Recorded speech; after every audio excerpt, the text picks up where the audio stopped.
Hey friends, today we're diving into a topic that might hit a nerve, and that's okay, because we need to talk about something that's draining your energy, hijacking your nervous system, and distracting you from building real change. And that is arguing with Trump supporters online. Now, before you throw your phone across the room or start drafting a rebuttal in all caps, just hang with me for a second. Because if you've ever found yourself spiraling at 1 a.m. in Facebook comments trying to fact check someone with an eagle smoking a cigar as their profile pic, this video is for you. And if you're someone who's trying to lead through this moment and create real change where you live or in the nation at large, make sure you hit subscribe and that bell notification so you don't miss another video. I get it.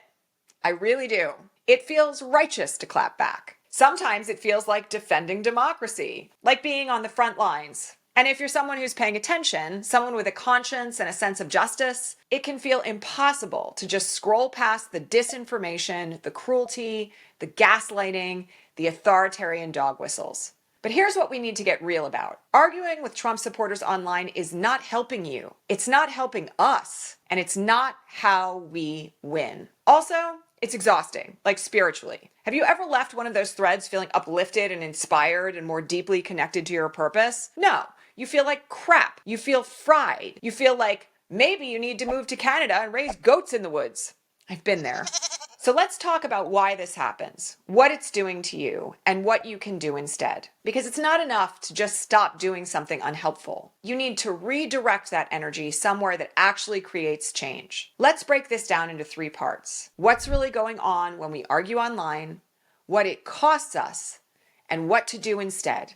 How to get strategic, grounded, and impactful. So what's really going on when you find yourself arguing with someone in the dreaded comments section? When you see someone posting disinformation, cruelty, or just totally bonkers conspiracy nonsense, your central nervous system lights up. That is your threat response. Your brain says, danger, must fight. You go into the comments. You start typing. Your breathing gets shallow. You're in fight or flight mode now, my friend. This is what I call false urgency theater. The algorithm is playing you like a fiddle because your rage and engagement equals profit for social media platforms. Meanwhile, that person you're arguing with, they may not even be a real person. They may be a social media account run out of a bot farm in Vladivostok. At bare minimum, though, they're not trying to have a good faith conversation. They're not waiting to be convinced. Most of them are just posting to trigger you or to prove their loyalty to a belief system that's about dominance and chaos. You're bringing rational arguments to an emotional cult fight, and that's not going to end well. So what does it cost you? Well, the first and most obvious cost is to your central nervous system. You leave those engagements dysregulated, anxious, tired. You start catastrophizing. We're doomed. No one gets it. Everything is broken. It also costs you time.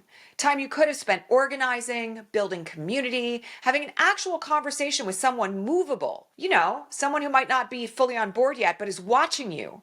Someone who's trying to figure out what side of history they want to be on. Because when you get pulled into chaos, you start to look reactive and chaotic yourself. That erodes trust, especially in people who are quietly watching from the sidelines. You're a beacon, whether you realize it or not.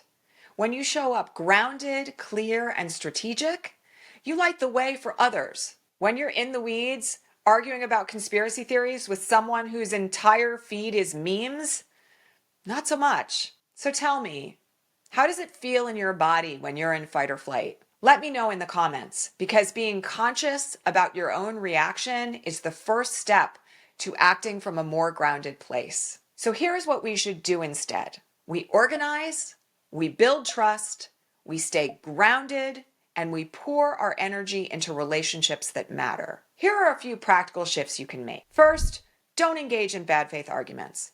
If someone is clearly just trolling or parroting conspiracy theories, don't take the bait. Your silence in the face of that kind of trolling is not complicity.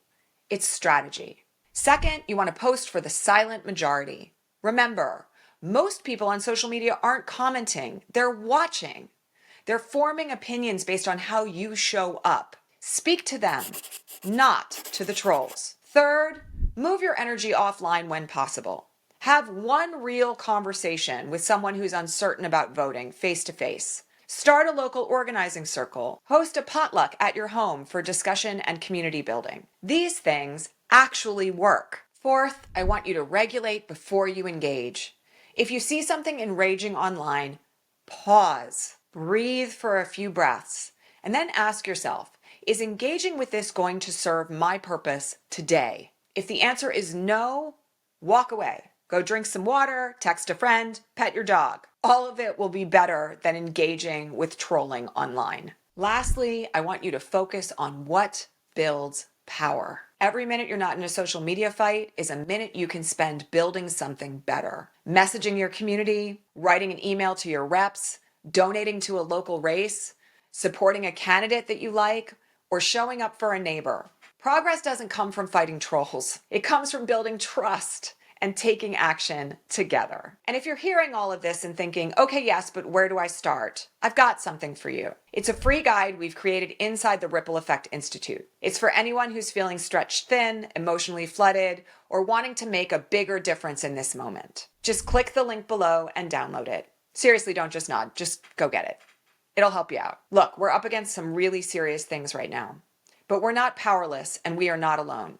And we don't have to play by their rules down in the mud. We're here to build something better, not just fight against what's broken. So stop wasting your light in those comment sections. You're needed right now in your full power to help build a future where everyone is free. Let's go.